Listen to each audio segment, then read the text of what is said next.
and girls, we're back. My pig is nice and dry. It's been out in the sun for quite a few hours and it's ready for the next step. So the next step, you're going to need to have a grown-up help you because you're going to need to use a hot glue gun if you have one.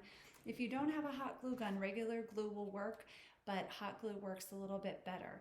You're also going to need a paper towel tube, an empty paper towel tube, or a toilet paper roll will work.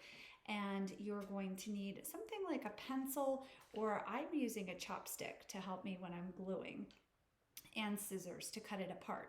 So what you're going to do is you're going to take your paper towel tube and you're going to cut it into pieces.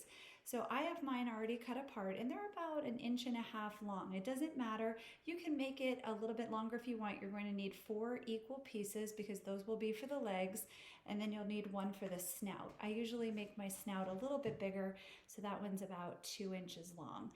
It's up to you. It doesn't matter how big you want to make your legs. And then also, when you're cutting your legs, you'll notice at the top, I don't have it completely straight across. So the reason I do that is when we glue the legs onto the bottom of the pig, it will help it sit a little better and it won't rock back and forth. But that's up to you. What you want to do is grab a grown-up and have them help you glue the legs on. If you're using a hot glue gun, you don't want to put the glue right onto the balloon as that might make it pop.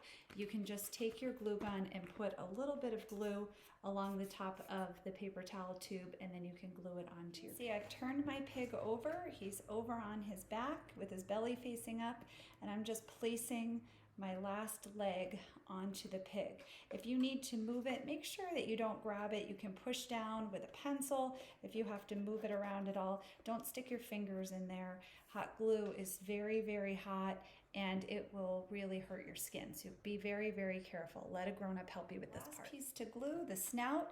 Just put a little rim of glue around your paper towel tube and then press it on and hold it there. And just hold it for a few seconds until your snout is glued on.